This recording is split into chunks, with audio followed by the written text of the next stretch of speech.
मई month का हम IR देख रहे हैं आज। ठीक है, देखिए इंटरनेशनल रिलेशंस बहुत ही आसान विषय है और टफ भी है। आसान इस संदर्भ में, जब आप एक पर्सन को देखते हैं, दो पर्सन के बीच को अगर आप देखें, पर्सन समझ लीजिए कोई व्यक्ति है ना, अगर आप ऐसे इसको रिलेशंस को अगर आप समझ रहे हैं तो बहुत ही आसान हो जाएगा। जैसे कि यूएसए है या ब्रिटेन है, पाकिस्तान है, चाइना है, दो, इंडिया और पाकिस्तान, दो पर्सन के रूप में जब भी आप समझिएगा तो थोड़ा सा आसान रहेगा कंपैरिजन।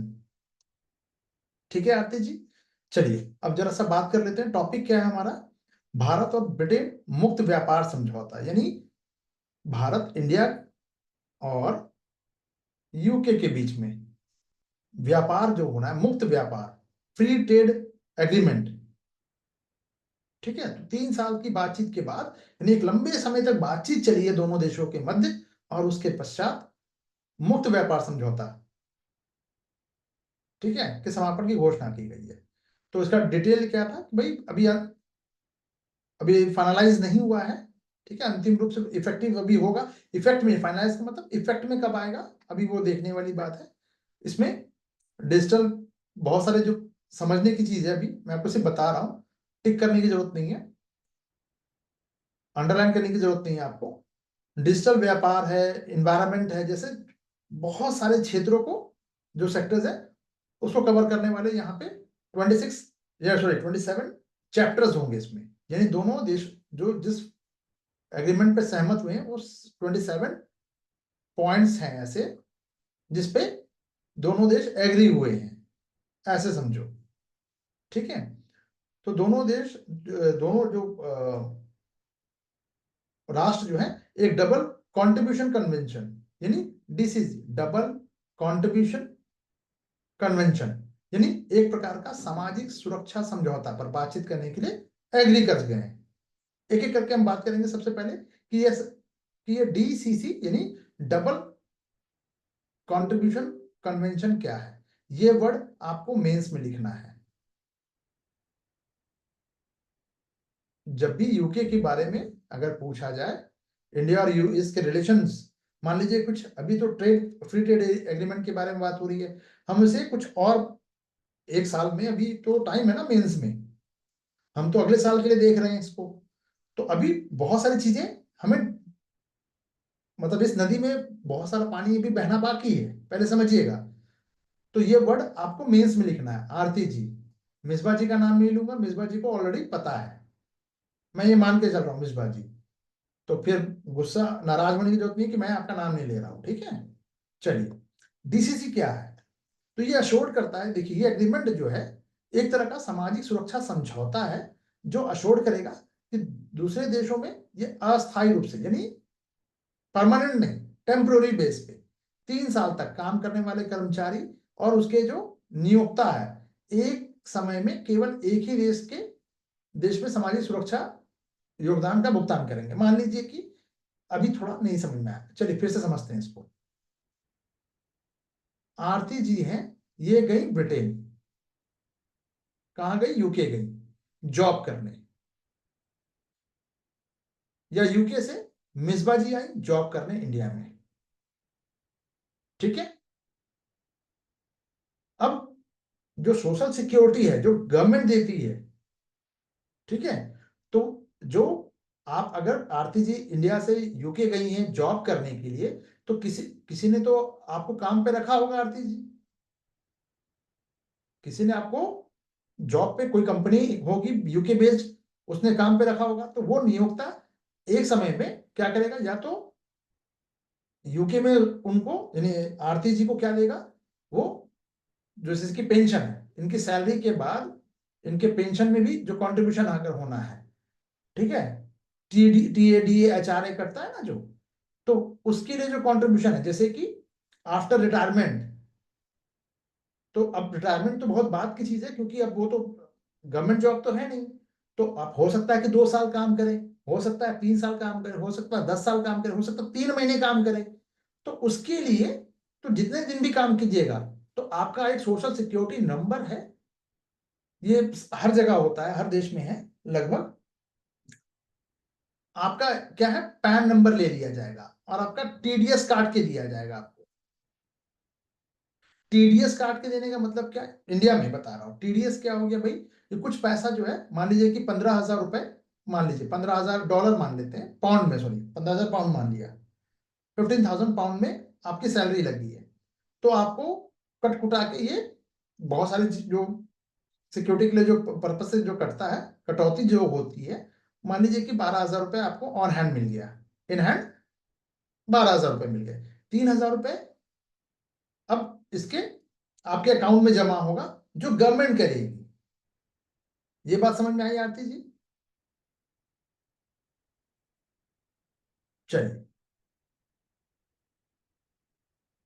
तो यह योगदान देने वाले जो देश जो है, सामाजिक सुरक्षा लाभ प्राप्त करने के व्यक्ति के अधिकार को प्रभावित नहीं करेगा, यानी कि आपको सोशल सिक्योरिटी मिल रही है। शिवांगी जी, ये बात समझ में आई? तो यह यूके इमिग्रेशन हेल्थ सरचार्ज का भुगतान करने की आवश्यकता को नहीं हटाएगा, यानी कि इमिग्रेशन का जो चार्ज है, जैसे आरती जी ने इंडिया से गई है यहाँ पे जॉब करने के लिए, तो इनको इमिग्रेशन चार्ज देना पड़ता है। जैसे H1 वीजा है ना, H1B वीजा, अलग अलग टाइप्स के वीजा है, तो उसको पेमेंट उसका पे करना पड़ता है गवर्नमेंट को वहां पे, तो ये तो लगेगा, ये लगेगा। लेकिन जो सामाजिक सुरक्षा है कि भैया कल को जॉब नहीं मिलेगी, कल को आप मान लीजिए 2 महीने के बाद, क्योंकि गिग इकोनॉमी का पूरा कॉन्सेप्ट है अभी, तो सोशल सिक्योरिटी जरूरी है। तो आप जब आप जॉब में नहीं रहिएगा, तब भुगतान जो है, यानी कि जब आफ्टर रिटायरमेंट का जो एज है, उस एज के बाद जब एक वक्त ऐसा आता है कि जब मनुष्य जो है, आदमी, आदमी का मतलब यहाँ पर्सन की बात हो रही है, मेल फीमेल दोनों हो सकते हैं ना, तो वो काम करने लायक नहीं है स्थिति में, यानी कि रिटायरमेंट एज है 60 ईयर्स, तो 60 ईयर्स के बाद गवर्नमेंट उसको क्या देगी, पेंशन देगी, यही बात है, यही चीज है वो। ठीक है, तो मुख्य आकर्षण क्या था, अब ये तो दोनों के बीच में क्या हुआ है, टाई अप हुआ है, किसके बीच में, भारत और यूके के बीच में। तो अब इससे फायदा क्या होगा, क्यों हम इतना शोर मचा रहे हैं, तो शून्य शुल्क बाजार तक हमारी एक्सेस होगी, यानी इंडिया में जो भी कंपनी है, ये यूके में अपना माल बेच पाएगी, टैक्स नहीं लगेगा।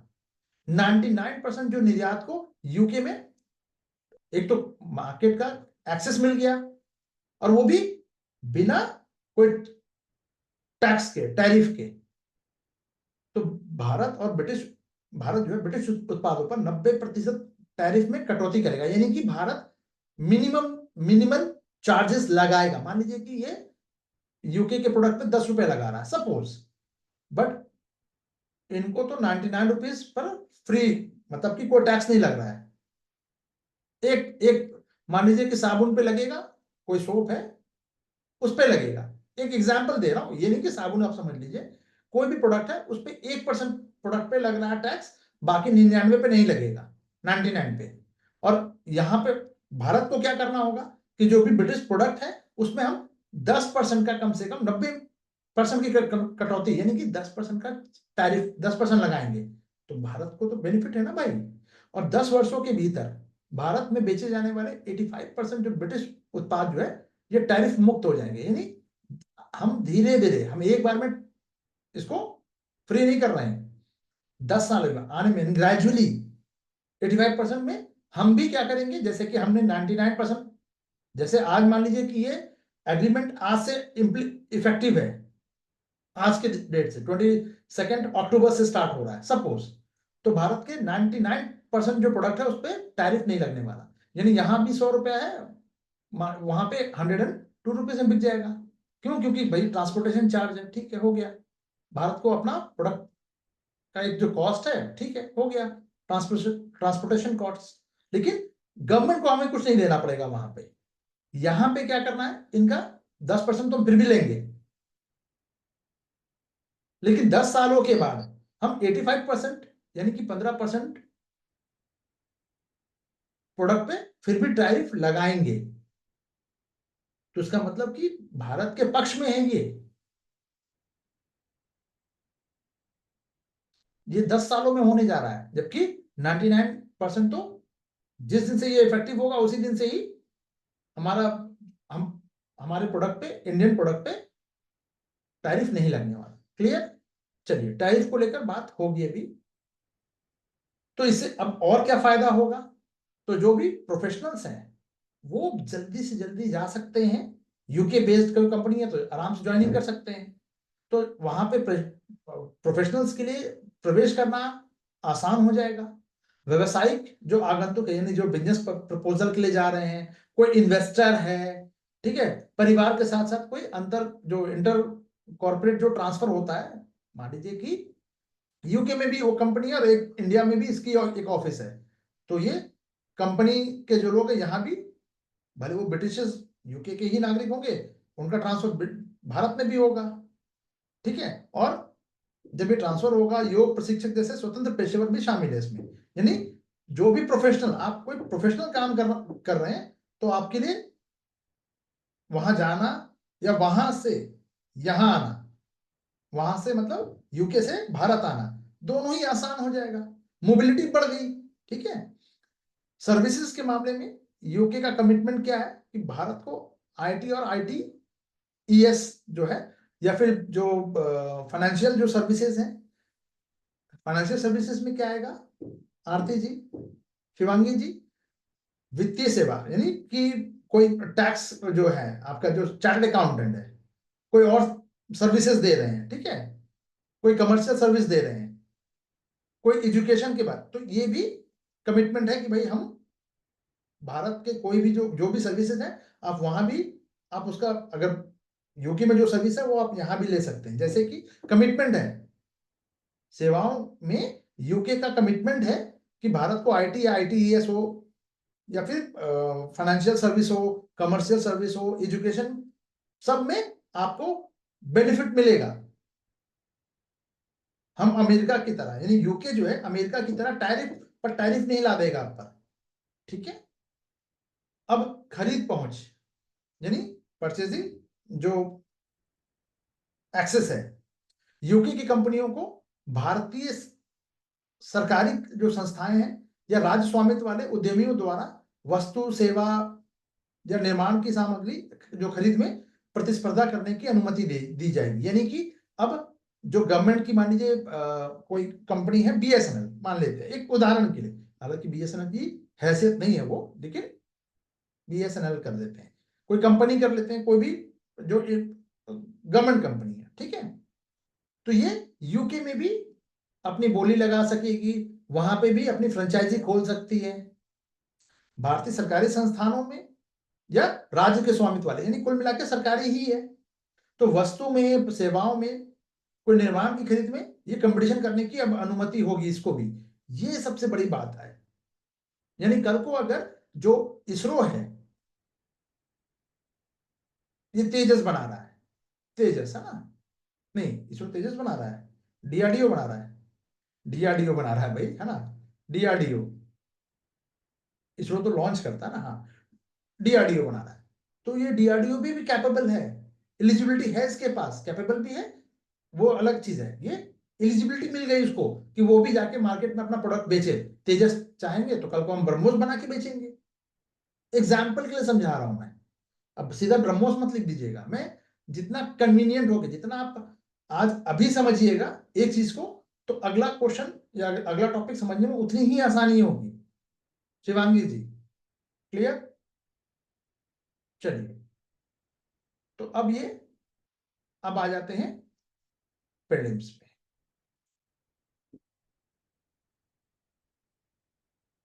बाय द वे, पीवाईक्यू में मैं एक और नया जो टॉपिक है वो ऐड कर दिया मैंने, जो है आईआर। ठीक है, चलिए, तो एफटीए, ये एफटीए एस है क्या, मुक्त व्यापार समझौता है क्या, प्रीलिम्स के लिए इंपॉर्टेंट है, और ये एवरग्रीन है। ठीक है, एफटीए दो देशों के बीच में टैरिफ और गैर जो टैरिफ जो ऑब्स्टेकल है उसको कम करने या हटाने के समझौते होते हैं। यानी कि मैं, शिवांगी जी और मैं, दो कंट्री हैं सपोज, तो शिवांगी जी अपना फोन देंगी, मैं उनको फोन का कवर दूंगा, ऐसे समझो। तो टैक्स या तो पूरी तरह से खत्म कर दो या कुछ मिनिमम लगा दो यार कि 2%, 1%, 4%, बस। ठीक है, इसके लिए एग्रीमेंट होता है। तो पर्सन टू पर्सन जैसे समझ रहे हैं, वैसे कंट्री टू कंट्री ये होगा एज इट इज। ठीक है, तो ये वस्तुओं सेवाओं, ये वस्तुओं में भी आएगा, प्रोडक्ट में भी, सर्विसेज में भी। आईपी यानी इंटेलेक्चुअल प्रॉपर्टी राइट्स जो है, आईपीआर जैसे संबंधित क्षेत्रों में व्यापार को कवर करते हैं। यानी तीनों चीजें आएंगी, ये ध्यान रखिएगा, बहुत इंपॉर्टेंट है। फिल्म्स में यही पूछेगा आपसे कि केवल वस्तु या और सेवाएं आती हैं, या इसमें बौद्धिक अधिकार, एफटीए में बौद्धिक संपदा अधिकार अधिनियम जो है, अधिकार जो है, इस पे व्यापार नहीं हो सकता, इसमें एग्रीमेंट नहीं हो सकता। जवाब है हो सकता है। बात समझ में आ रही है? कमेंट करते चलिएगा जल्दी जल्दी। देखिए मैं बहुत आराम से पढ़ा रहा हूं, तो मुझे मैं मान के चल रहा हूं कि आपको थोड़ा सा कमेंट भी आपको करना होगा, क्योंकि फीडबैक जब तक नहीं दीजिए, फीडबैक मतलब आपको कितना समझ में आ रहा है ना। चलिए, अर्ली हार्वेस्ट स्कीम है, यानी कि चुनिंदा उत्पादों को कवर करने वाला एक सीमित जो सौदा होता है, जो आमतौर पर पूर्ण पूर्ण एफटीए का मतलब अग्रदूत होता है। यानी कि एफटीए आने से पहले अगर किसी देश के साथ हम ट्रेड को पूरा फ्री करने जा रहे हैं, ठीक है, हार्ले डेविडसन वहीं से आएगा, फ्री में आएगा, मतलब टैक्स नहीं लगेगा, सपोज एक एग्जांपल। तो उसके पहले क्या है, तो ये अर्ली हार्वेस्ट स्कीम, यानी ये इकोनॉमिक टर्म्स, ये एग्रीकल्चर टर्म्स है बेसिकली, बट इसको हम यहां यूज करते हैं। ये वर्ड आपका आना चाहिए मेंस में, ये वर्ड ध्यान दीजिएगा, मैंने वर्ड कहा है अर्ली हार्वेस्ट स्कीम, ये वर्ड मेंस में आना चाहिए एफटीए के संदर्भ में। मतलब क्या है इसका, कि कोई भी मान लीजिए कि पेन है, यूके में बना पेन है, ठीक है, या कुछ चुनिंदा उत्पाद, मतलब कोई ऐसा पेन जो लग्जीरियस में आता हो, ठीक है, या कोई बाइक है, कोई और प्रोडक्ट हो सकता है। तो चुनिंदा उत्पादों को कवर करने वाला एक सीमित समझौता होता है। तो कोई भी देश एक ही बार में, जैसे आप ऐसे समझिएगा, ऐसे समझिए, दिन में अगर आप 4 बार मुझे फोन कर रहे हैं सपोज, तो बहुत फैमिलियर, जैसे कि आप 6 महीने में एक बार फोन कर रहे हैं, तो आप पूरी तरह से शिष्टाचार का पालन करेंगे। लेकिन दिन में 4 बार फोन कर रहे हैं, तो फिर वो पालन नहीं होगा, ऑब्वियस सी बात है यार। फिर वो प्रोफेशनली नहीं, थोड़ा सा एक दोस्ताना संबंध हो गया है ना, ऐसे। तो चुनिंदा उत्पाद को पहले स्टार्टिंग में कोई भी कंट्री के साथ अगर हमें अपने रिलेशन को अच्छा करना है, तो हम लोग कहते हैं ना, दीपावली में गिफ्ट ले जाइए, साल में एक बार आते हैं दीपावली में, या कोई पर्व त्योहार में गिफ्ट दे के चले जाते हैं, होता है। तो आना जाना लगा हुआ है। लेकिन अगर आप डेली दिन में 4 बार आओ, पहले समझना, तो इसकी शुरुआत कहां से होगी। 4 बार आने से पहले आपको एक बार तो कुछ तो दोस्ती यारी दिखानी पड़ेगी। तो कोई दो देश जो है वो चुनिंदा उत्पादों को अपने अपने देश में कवर कर देते हैं कि हाँ भाई चलो, हम 10 प्रोडक्ट पे आपको टैक्स फ्री कर रहे हैं, तो यूके कहेगा हम 15 में कर दे रहे हैं। तो यही एफटीए से पहले का, यानी एफटीए तो बाद का चरण है, नेक्स्ट स्टेप है। उसके पहले ही एफटीए का पहला स्टेप क्या है, अर्ली हार्वेस्ट स्कीम, यानी हम कुछ प्रोडक्ट पे, 10 प्रोडक्ट पे, 15 प्रोडक्ट पे, 15, 20, 35 जो भी है, पहले हम उस पर करते हैं। पहले एक बार घुल मिल के देख ले, सोसाइटी एक्सेप्ट कर ले, अच्छे संबंध हो जाए, उसके बाद हम, जैसे अब ऐसे समझिए, रशिया से हम बहुत सारा तेल मंगाते हैं, परचेस करते हैं, ठीक है, अमेरिका से भी करते हैं, इराक से भी करते हैं, ठीक है, सऊदी अरब से भी करते हैं, तेल मंगाते हैं। क्या हम वेनेजुएला से ले लें? नहीं यार, वेनेजुएला में तेल तो है, लेकिन अभी हम जितना हम प्रायोरिटी अपने इन फ्रेंड्स को दे रहे हैं, इन कंट्री जो फ्रेंडली कंट्री जो है उनको दे। वेनेजुएला दुश्मन नहीं है, लेकिन हाँ, संबंध को अच्छा और करेंगे अभी, ठीक है। तो इसका ये एफटीए का इतना इंपॉर्टेंस क्यों है, क्योंकि पिछले 5 वर्षों में अगर हम देखें, तो मॉरिशस है, यूएई है, ऑस्ट्रेलिया, इन सब देशों के साथ 13 एफटीए पर भारत ने साइन कर रखा है। यानी कि भारत को ऑब्वियस सी बात है कि प्रॉफिट होने जा रहा है भाई। शिवांगी जी मेरे 100 में से 90 प्रोडक्ट पे पैसा कम करने को, टैरिफ कम करने को तैयार हो गई है। मैं तो मेरा फर्ज क्या बनता है कि भाई वो 90 अगर वो कर रही हैं तो मुझे भी 70 तो करना पड़ेगा, क्योंकि शिवांगी जी का साइज जो मार्केट है वो बहुत बड़ा है। यूके क्या है, डेवलप कंट्री है। भारत क्या है, डेवलपिंग नेशन है। बात समझ में आ रही है? तो ऐसे ही हमने बहुत सारे, तो फ्री ट्रेड एग्रीमेंट कि भाई व्यापार में इससे तेजी आएगी। तो डब्ल्यूटीओ के संदर्भ में एफटीए जो है ये मोस्ट फेवरेट नेशन सिद्धांत का एक अपवाद है। यानी कि मोस्ट फेवरेट नेशन क्या होता है, यानी हम उस देश को तरजीह देते हैं। मोस्ट फेवरेट नेशन, फेवरेट है ये मेरा, तो वहां से हम, जैसे कि पाकिस्तान को दिया गया था, तो मोस्ट फेवरेट नेशन देने से कोई बहुत ज्यादा अंतर नहीं पड़ता, क्योंकि व्यापार तो ऐसे भी नहीं हो रहा है। क्लियर है? तो ये डब्ल्यूटीओ के संदर्भ में ये एक थोड़ा सा अपवाद इसलिए माना जाएगा कि आप किसी देश को क्या मोस्ट फेवरेट नेशन का दर्जा दे रहे हैं? बोलना नहीं नहीं नहीं, हम मोस्ट फेवरेट नेशन नहीं दे रहे हैं, हम सिर्फ एफटीए का दर्जा दे रहे हैं। मोस्ट फेवरेट नेशन जो है और एफटीए दोनों अलग अलग चीजें हैं। ठीक है?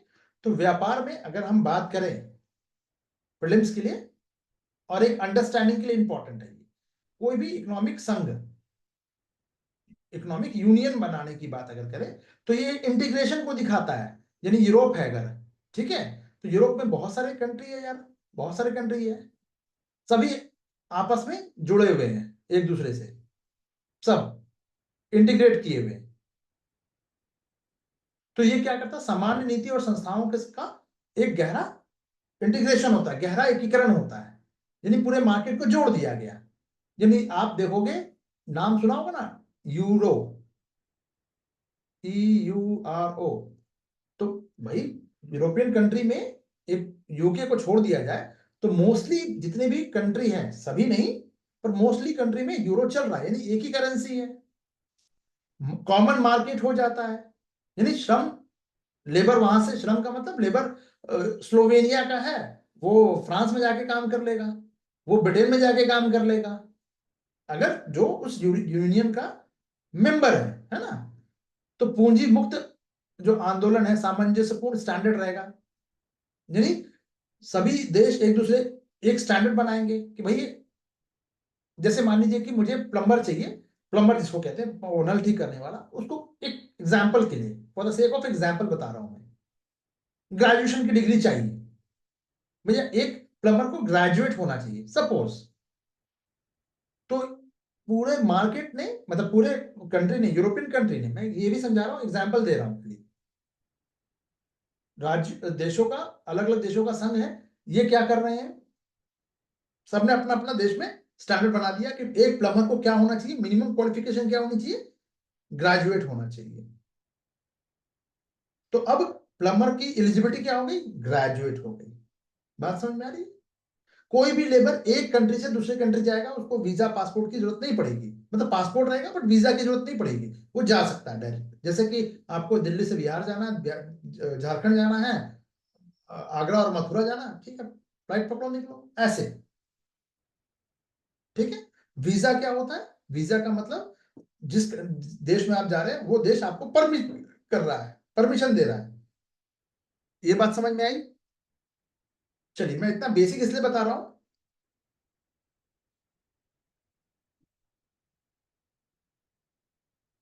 क्योंकि आप लोग हर चीज में यस सर बोल देते हैं, फिर समझ में आप लोगों को जब मैं कुछ एक लाइन खींच के देता हूं तो फिर आप लोगों को समझ में नहीं आ रहा है ना।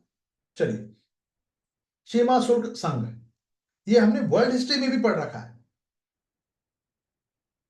जर्मनी का एकीकरण, इटली का एकीकरण, कोयला, अगर गुलाबशाह जी होती तो अभी उनको भी, हिस्ट्री में तो आरती जी हैं, आप आरती जी हैं कम से कम, तो उनको भी थोड़ा बहुत याद होगा, देखिए जर्मनी में। ठीक है? तो सदस्य के बीच में शुल्क मुक्त व्यापार के साथ साथ एक समान बाहरी टैरिफ, यानी इसका क्या मतलब है, यूरोप के जितने भी कंट्री हैं ये आपस में तो टैरिफ नहीं लगाएंगे, लेकिन कोई माल अगर बाहर से आ रहा है, मान लीजिए इंडिया से आ रहा है, तो उस पर एक साथ सब लोग टैरिफ लगाएंगे। बात समझ में आ रही है? चलिए अब आते हैं सीईसीए या सीईपीए। ये भी व्यापार समझौता ही है। इस व्यापार समझौते में क्या होता है, सर्विस हो, इन्वेस्टमेंट हो, रेगुलेशन है, कंपटीशन है, कोई विवाद समाधान है, इस सबको शामिल करता है ये। यानी केवल ये बहुत ही, मतलब आप ऐसे समझो कि बहुत छोटा सा बेबी है, छोटे से थोड़ा सा, यानी क्लास 1 हो गया तो क्लास 1 के बाद अब क्लास 2 में बच्चा आ गया। कोई भी दो देश के बीच में अगर संबंध को बहुत अच्छे करना है, तो सबसे पहले अगर कोई समझौता नहीं है बीच में, तो सबसे पहले आर्थिक संघ बनाया जाएगा, या कॉमन मार्केट जो है वो देखा जाएगा, फिर सीमा शुल्क संघ बनाया जाएगा।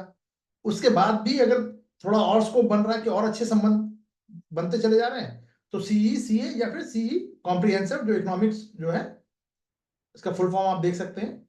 तो ये प्रायोरिटी बेस पे मिलेगा। तो इसमें क्या है, इसमें ध्यान दीजिएगा, अभी तो सिर्फ एकीकरण हो रहा है, इसमें मान स्टैंडर्ड बन रहा है, बट यहाँ इसमें टैरिफ लग रहा है। लेकिन अब इसमें क्या है, कंपटीशन भी होगा और विवाद का समाधान भी, यानी सॉल्यूशन, अगर कोई डिस्प्यूट है तो उसका सॉल्यूशन के लिए एक जॉइंट मैकेनिज्म भी होगा। यानी मैं और, यानी मैं का मतलब भारत और यूके दोनों मिलकर इस पे सॉल्व करेंगे फिर, ठीक है। अब इससे एक नेक्स्ट स्टेप आगे बढ़िए, एफटीए, अधिकांश वस्तुओं पर कम टैरिफ लगाया जाएगा। और इससे भी और नेक्स्ट लेवल, यानी एकदम सबसे ऊपर अगर हम आ जाए तो पीटीए, तो ये चाइनीज वस्तुओं पर सीमित टैरिफ कटौती की जा सकती है फिर। तो ये स्टेज वाइज है, यानी बेबी स्टेप, फिर थोड़ा सा और, थोड़ा और, थोड़ा और। तो ये क्या कर रहा है, दोनों देशों के संबंधों को और गहरा कर रहा है। क्लियर है? कॉम्प्रिहेंसिव, जी, इकोनॉमिक पार्टनरशिप एग्रीमेंट, जी। यूपीपीसीएस हमेशा पूछता है इसका फुल फॉर्म। तो इकोनॉमिक पार्टनरशिप हो या फिर कोऑपरेशन हो, पार्टनरशिप का मतलब साझेदारी, पार्टनरशिप या कोऑपरेशन वो भी साझेदारी ही है। क्लियर है? चलिए, नहीं यूपीएससी ये लिख आपसे फुल फॉर्म नहीं पूछेगा, बट ठीक है, मिसबा जी ने बता दिया। चलिए, तो एफटीए के साथ भारत का अनुभव क्या है? क्या अनुभव है, क्या हमें कुछ कभी फायदा हुआ है या नुकसान हुआ है, क्या हुआ है? तो ट्रेड भारत का जो है ये इम्बैलेंस हो जाता है 17 से 22 के बीच में एफटीए भागीदारों के साथ, यानी जितने भी देशों के साथ भारत ने एफटीए किया है, तो भारत में का जो निर्यात है, एक्सपोर्ट है, वो 31% बढ़ गया। लेकिन आयात तो उससे भी यार 3 गुना बढ़ गया आयात, इंपोर्ट करना पड़ गया हमें। तो यानी भारत के पक्ष में है। अब जल्दी से ये पकड़ दो इस पॉइंट को। अब स्टेटमेंट वाइज पूछा जाएगा आपसे, 17 से 22 दिया यहाँ पे शिवांगी जी, फिर आप ये शोर नहीं मचा सकते कि सर देखो 2025 खत्म होने वाला है, 26 आ जाएगा और हमसे 17 से 22 पूछ रहा है। भाई 5 साल पुराना ही पूछा जाएगा, क्योंकि इसके डेटा वहीं से आने वाला है। आप कोई भी क्वेश्चन उठा के देखो, उसमें इकोनॉमिक में यही पूछा जाता है। तो एफटीए में निर्यात बढ़ा है 31%, यानी हमें फायदा हुआ 31 रुपए का, लेकिन 82 रुपए का नुकसान हो गया, परसेंट वाइज बात कर रहा हूं, ठीक है। तो भारत का एफटीए उपयोग केवल 25% है, जबकि डेवलप कंट्री में देखें तो 70 to 80% है। यानी भारत ये जो समझौता है, ऐसे समझिएगा, हम क्या कर रहे हैं, इंडिया जो है सैमसंग का मोबाइल बना के ब्रिटेन को बेच रहा है, 1 मिनट ऐसे समझिए। पर वहां के लोग कम खरीद रहे हैं, क्यों? क्योंकि उनके देश में भी मोबाइल है, पहले से चल रहा है, ठीक है, लेटेस्ट टेक्नोलॉजी पे चल रहा है। तो वहां पे हम उसका ज्यादा यूटिलाइज नहीं कर पा रहे हैं इस प्रकार के एग्रीमेंट का, बट विकसित देश क्या है, वो यूटिलाइज कर जा रहे हैं। बात समझ में आ रही है? चलिए, तो कुल मिला के भारत के पक्ष में तो अभी तक एफटीए नहीं है। तो क्या एफटीए को खत्म कर देना चाहिए, नहीं करना चाहिए? फिर एक मन में सवाल आ गया। अभी रुको, बस इस सवाल को दिमाग में बैठा के रखो, अभी हम बात करेंगे इस पे।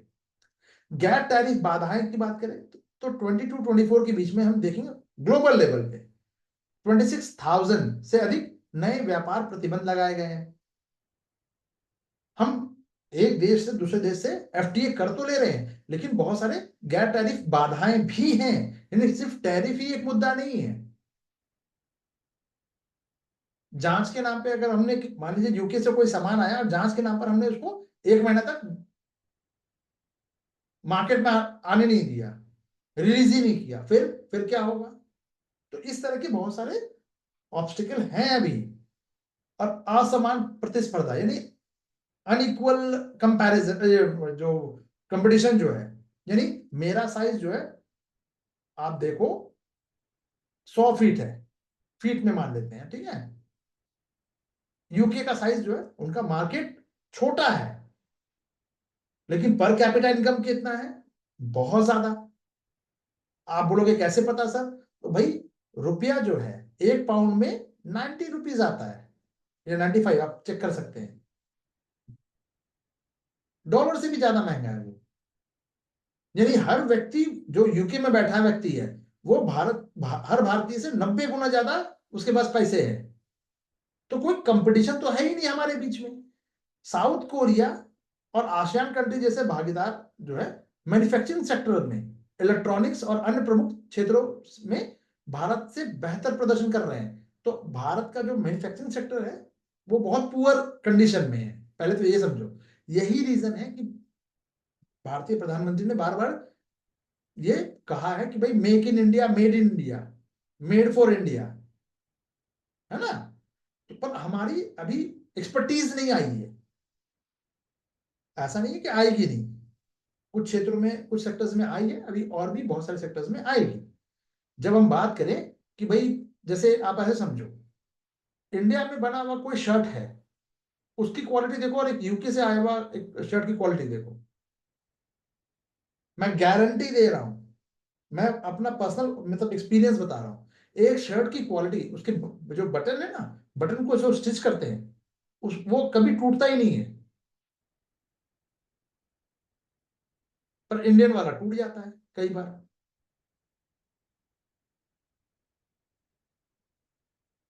उसका एक भी थ्रेड, उसकी फिनिशिंग देखो, तो डेफिनेटली उनकी मशीन अच्छे हैं, उनका काम करने का तो रिफाइन करके कर रहे हैं वो, ठीक है। हमारे यहाँ तुम कितने भी महंगे कपड़े ले लो, कोई भी मॉल में जाके ले लो, कोई शोरूम में जाके ले लो, आपको दो धागा जरूर देखने को मिल जाएगा। वेस्ट में ऐसा नहीं होता, ठीक है। तो मैन्युफैक्चरिंग सेक्टर में अगर हम देखें, इलेक्ट्रॉनिक्स में, तो भारत में क्या आज कंप्यूटर के पार्ट्स बनते हैं? जवाब है नहीं, हम चाइना से मंगाते हैं। कोई जैसे टाटा है, तो टाटा जो कार बना रही है, बनाने वाली जो रोबोट्स लेके आई है, वो रोबोट्स कहाँ की है? क्या वो मैन्युफैक्चरिंग, उस रोबोट जो कार बना रही है, वो रोबोट क्या इंडिया ने खुद मैन्युफैक्चरिंग किया, टाटा ने खुद बनाया? जवाब है नहीं, वो जापान से लाया गया है। तो मैन्युफैक्चरिंग सेक्टर में हम आगे तो बढ़ रहे हैं, लेकिन बनाने के लिए जो मशीन है उसको हमें इंपोर्ट करना पड़ता है। जैसे कि अगर हम बात करें दवाई, मेडिसिन, तो जेनरिक मेडिसिन के लिए भारत सब पूरी दुनिया को दे रहा, ठीक है, मान लिया। भाई उसके लिए जो रॉ मटेरियल है वो तो चाइना से हम इंपोर्ट कर रहे हैं। बात समझ में आ रही है? तो एक्सपर्टीज जो है वो हमसे बेटर है। जैसे बांग्लादेश की बात करें तो उनका जो गारमेंट का बिजनेस था वो हमसे बेटर हो गया था। अब इधर 3-4 महीने से, जब से ये जो उन्होंने इंडिया को फतह करने की जो सोची है, उसके बाद से उनका मार्केट खत्म हो गया और हमारा मार्केट चल निकला है। क्यों? क्योंकि वो एक्सेस, वो एक बिजनेस टैक्टिस है, क्योंकि ये भारत, ये है बांग्लादेश, इसको हमारे इंडिया से ही पोर्ट का एक्सेस था बेसिकली, वो हमने कर दिया बंद।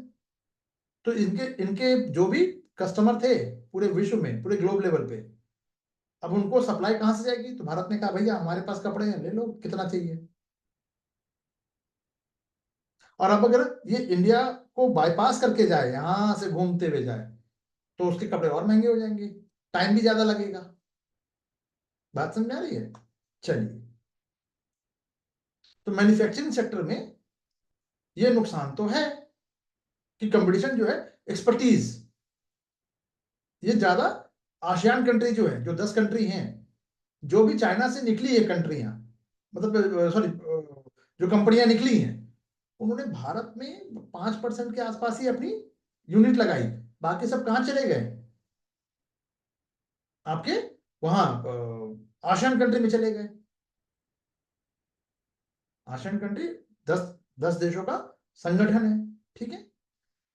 कुछ अन्य चैलेंजेस क्या है कि जटिल मूल जो नियम, मूल के नियम यानी कुछ कुछ कॉम्प्लेक्स रूल रेगुलेशन जो है, सर्टिफिकेशन जो का जो प्रोसेस है इंडिया में, बहुत बेकार है, आज भी वही है, ठीक है। तो कुल मिला के, तो अब वापस आइए मेरे सवाल पे जो मैंने आप लोगों से पूछा था, क्या एफटीए को बंद कर देना चाहिए, फिर नहीं करना चाहिए इस तरह की एग्रीमेंट को? तो जवाब है नहीं। केवल ट्रेड जो बैलेंस जो है, बैलेंस ऑफ ट्रेड जो है, वो एफटीए को पूरी तरह से हम मेजर उससे नहीं कर सकते, क्योंकि बहुत सारी टेक्नोलॉजी भी तो आएगी, टेक्नोलॉजी ट्रांसफर होगी, वैल्यू एडिशन भी होगा। वैल्यू एडिशन का मतलब क्या हुआ भाई? शर्ट भारत में कारीगर क्या है, ऐसा नहीं है, मैं सिर्फ एग्जांपल दे रहा हूं, इसका मतलब ये नहीं कि भारत में नहीं हो रहा है। बड़ी बड़ी कंपनियां जो है, भारतीय कंपनियां जो है, वो भी मशीन से ही अब कपड़े कट रहे हैं, कोई दिक्कत नहीं। मैं आपको सिर्फ समझाने के लिए कह रहा हूं कि इंडिया में अभी हाथ से कैंची से कपड़ा काटा जा रहा है। विदेश में क्या है, एक मजदूर ये सारा काम कर लेगा, वो कपड़ा कटिंग भी कर देगा, वो सी भी देगा, वो मशीन ही सब कर रहा है, उसको सिर्फ देखने के लिए एक एक व्यक्ति है। यहाँ पे 100 लोग लगे हैं, वहां ये काम एक व्यक्ति कर रहा है। एक दिन में यहाँ 10,000 मजदूर मिलकर 500 शर्ट बना रहे हैं, मान लीजिए, ठीक है। तो वहां पे 10,000 शर्ट बन रहा है। तो वो अगर मशीन आ जाए हमारे पास, तो हमारे यहाँ भी वो 10,000 क्या 50,000 बनने लगेगा। यानी कि कुल मिला के टेक्नोलॉजी ट्रांसफर हो या वैल्यू एडिशन हो, ठीक है, इन्वेस्टमेंट हो, वस्तु और सेवाओं तक जो बेहतर एक्सेस है, ये सब अन्य लाभ है। इसीलिए हम एफटीए को समाप्त कर दे, बंद कर दे, हमें ट्रेड में नुकसान हो रहा है इसलिए नहीं, ऐसा नहीं है। जैसे कि अगर बहुत सारी कंपनियों में भारतीय वैज्ञानिक जाके काम करते हैं, नासा में कोई काम कर रहा है, शिवांगी जी गई नासा में काम करने लगी, 10 साल उन्होंने नासा में काम किया, वापस इंडिया आई, तो क्या अपने एक्सपीरियंस को यहाँ की कंपनी में शेयर कर सकती हैं? तो जो सीखा हुआ है वो तो यहाँ कर सकते हैं ना। तो भारत ने जो परमाणु बम बनाया वो कैसे बनाया? पाकिस्तान ने चोरी से बनाया, लेकिन भारत ने कैसे बनाया? जो 10-10 साल, 50, 20-20 साल जो हमारे भारतीय वैज्ञानिक विश्व के सभी देशों में ब्रेन ड्रेन जो है, ऑब्वियस सी बात है कि जो काम कर रहे हैं वो वापस तो आएंगे ना। वो जोहो वाले क्या है भाई, कुछ दिन उन्होंने काम किया, देखा, वापस आए, आज देख लीजिए। बात समझ में आ गई? तो भविष्य पे क्या इसका इफेक्ट पड़ेगा, दोनों जो कंट्री है उनके भविष्य पे? तो बातचीत जल्दी से जल्दी होनी चाहिए फिर। क्यों? क्योंकि पेंडिंग पड़ी हुई है। इंडिया और यूयू की जो वार्ता है उसको गति देने में ये मदद कर देगा। क्यों? क्योंकि यूके है भाई, एक बड़ा कंट्री है। अगर यूके से हमारा ये टाइप हो जाता है, तो हमारे पास मान के चलो कि ईयू के साथ जो जो जो पेंडिंग पड़ा हुआ ना मसला, वो 90% सॉल्व हो गया।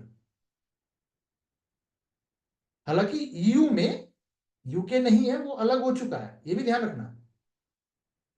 ईयू में नहीं है बट यूरोपियन कंट्री तो है। कुछ जो संवेदनशील क्षेत्रों का संरक्षण भी हो जाएगा, जैसे डेयरी है, तो इंडिया ने साफ क्या रखा, भैया हम डेयरी अपना नहीं खोलेंगे, अपना सेक्टर। प्लास्टिक या अन्य संवेदनशील वस्तुओं को घरेलू हितों की रक्षा के लिए बाहर रखा गया है, ठीक है। क्रमिक रूप से टैरिफ हटाने की बात कही है, एक रात में ओवर द नाइट नहीं होगा, 10 साल में होगा ये। टैरिफ धीरे धीरे हटाए जाएंगे जिससे कि अडेप्टेशन बढ़ सके, लोगों के लिए अनुकूलन के लिए समय मिलेगा कि भाई जल्दी जल्दी। अब मैं कहूं कि एक रात में आप इंग्लिश मीडियम में हो जाओ, शिवांगी जी, आरती जी, ओवर द नाइट, आप बोलोगे सर क्या क्या क्या मजाक चल रहा है क्या? Getting my point? लेकिन मैं कहूं कि आपको आने, आप धीरे धीरे इंग्लिश सीखिए ताकि 1 साल के बाद आप इंग्लिश मीडियम द हिंदू पढ़ सकें खुद से, आपके लिए इजी हो जाएगा। अगर मैं 1 साल का समय दूं तो आपके लिए इजी है, मैं कहूँ ओवर द नाइट आपको पूरा जो आपका जो कंटेंट है वो इंग्लिश में हो जाना चाहिए, नॉट पॉसिबल। म्यूचुअल बेनिफिट मिलेगा, यानी दोनों देशों को इससे लाभ होने वाला है। क्यों? क्योंकि यूके के जो कार निर्माताओं को 100% से 10% की जो टैरिफ कटौती से लाभ होगा, यानी उनका प्रोडक्ट सस्ता हो जाएगा। अब यूके की में बनी हुई कार भारत में आ जाएगी, जबकि भारत को यूके के बाजार में जो कार यहाँ 5 लाख में बिक रही है सपोज, ठीक है, ट्रांसपोर्टेशन कॉस्ट जोड़ के 5.5 लाख में बिक जाएगी। तो जरा सोच के देखो यूके में हमारे लिए कितना पोटेंशियल है। फिर अब एक चीज और बताता हूं थोड़ा सा डायमेंशन से हटकर, जैसे भारत में जो सेफ्टी नॉर्म्स है, जो चेचिस जिसपे गाड़ी का ढांचा खड़ा होता है, इसको चेचिस कहते हैं ना, ये ठीक है। ऐसे नहीं समझ में आ रहा तो चलो ऐसे बना के देखते हैं, ठीक है, चलो ठीक है, हेडलाइट बन गया, चलो खुश।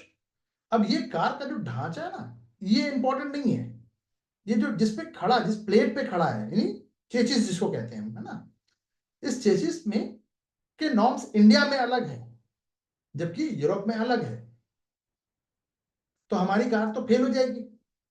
तो अब अगर हमने यूरोप वाले नॉर्म्स को ही अडॉप्ट कर लिया, हमारी भारतीय कंपनियों ने इंडिया के लिए भी बना रहे हैं, सबके लिए एक ही नॉर्म्स कर दिया, तो आप समझ रहे हो कि ये मतलब उनकी कार की दुकानें बंद हो जाएंगी भाई, फैक्ट्रियां बंद हो जाएंगी। कितने सस्ते जो हम बेच पा रहे हैं वो नहीं बेच पाएंगे सिर्फ नॉर्म्स को अडॉप्ट करने से। क्योंकि अभी तक हमारे जो कार है विदेशों में नहीं बिक पाती है, या फिर लिमिटेड एडिशन में बिकती है। क्यों? क्योंकि चेसिस का जो स्टैंडर्डाइजेशन है, जो टक्कर, जो कोलिजन का जो जो ये है, वो इंडिया में चाहे कोई कितनी भी महंगी कार ले लीजिए, भारत में बनी हुई कार, वो सेफ्टी नॉर्म्स को फॉलो ही नहीं करती है, यानी स्टैंडर्ड कम है।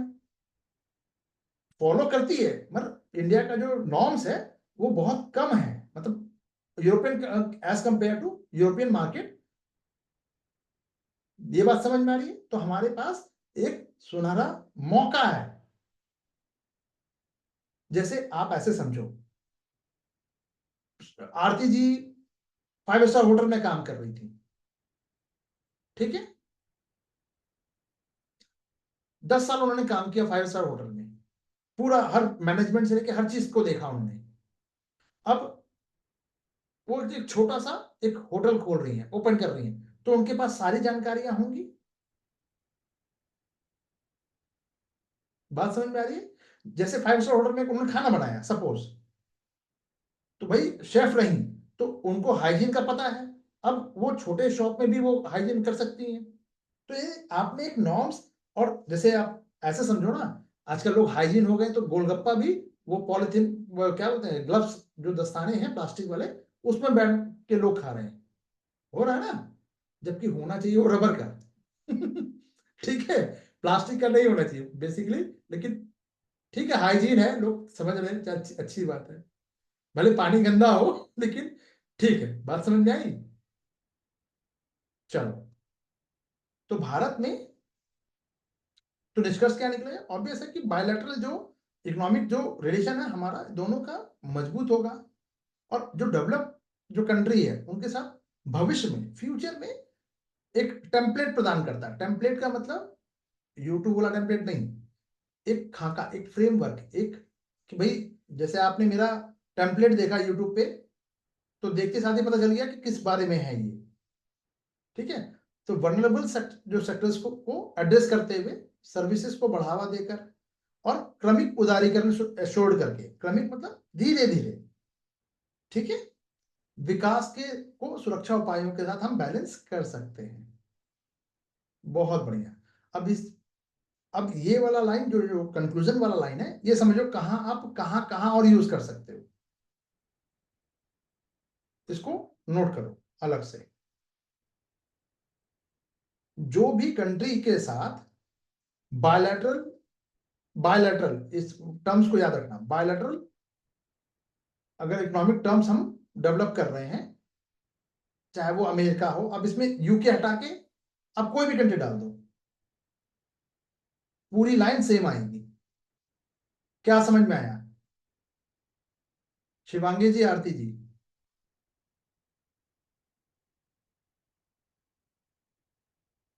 क्या समझ में आया, जल्दी बताओ। यानी कि अब भारत यूके की जगह पे भारत अमेरिका है, या भारत और फ्रांस है, भारत और इटली है, भारत और जर्मनी है, भारत और ब्राजील है। मिसबा जी, लेकिन ध्यान रखना विकसित देशों के साथ, तो ये ब्राजील विकसित देश में नहीं आएगा, लेकिन यूरोपियन कंट्री और अमेरिका, ऑस्ट्रेलिया, जो भी डेवलप कंट्री है ना, जापान, ठीक है, क्या हम इसको यूज कर सकते हैं मिसबा जी, जैसा मैंने अभी बताया? बस यही करना है आपको। यानी कि कहने का मतलब क्या हुआ, आपका जो मेंस का ये कंक्लूजन तैयार हो गया, यानी रेडीमेड हो गया तैयार। अब इसको रखना है और रख लेना है अपने पास। आरती जी, हाँ, कोई भी देश नहीं मैडम जी, यहाँ पर डेवलप कंट्री है ना, एक विकसित देश है, यहाँ देखो विकसित देश है, विकसित देश। अभी आप श्रीलंका के साथ करोगे तो कैसे चलेगा? हाँ, ये लाइन लिख सकते हैं कि कोई भी किसी देश के साथ भविष्य के लिए हम आर्थिक संबंधों को मजबूत कर सकते हैं, कोई भी देश कर सकते हैं, हाँ, कोई दिक्कत नहीं है। हाँ, ये भी ठीक है। तो मैं ये आप लोगों को अलग से क्यों बता रहा हूं, क्योंकि 40 पेजेस में अगर आपका 40 टू 50 पेज, मैं 50 पेज मान के चल रहा हूँ, 50 पेजेस का अगर आपका GS1, GS2, GS3, GS4 अगर ये तैयार नहीं है मेंस, तो सिलेक्शन बहुत कठिन है, फिर सिलेक्शन की राह बहुत कठिन होने वाली है। 40, 50, 60 तक बना लो यार, कोई दिक्कत नहीं, बट छोटे छोटे जिसको आप एग्जाम से एक दिन दो दिन पहले रिवाइज कर सको।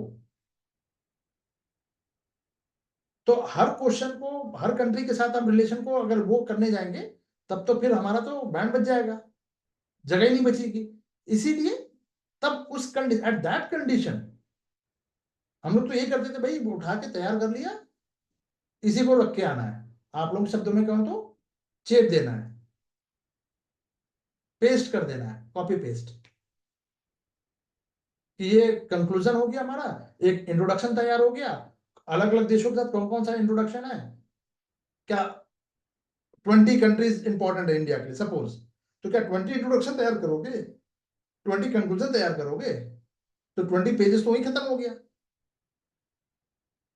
Getting my point? चलो, क्लियर है सभी को? जल्दी से कमेंट करके बताओ। चलो, अब 10 मिनट में का थोड़ा सा हम इसका, आज मतलब ये लास्ट टॉपिक हमारा, सिर्फ दो ही टॉपिक आज हो पाएगा।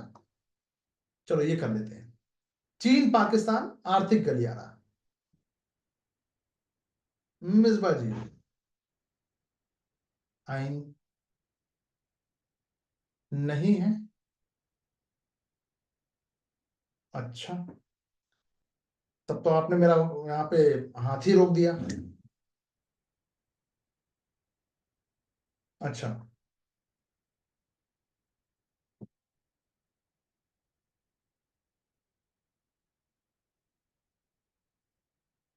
यहां से आप ये कहना चाह रही है मिसबा जी?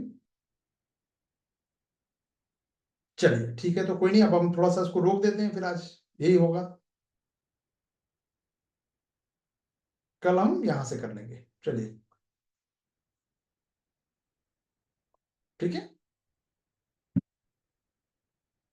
चलिए, कोई डाउट है तो पहले पूछ लीजिए।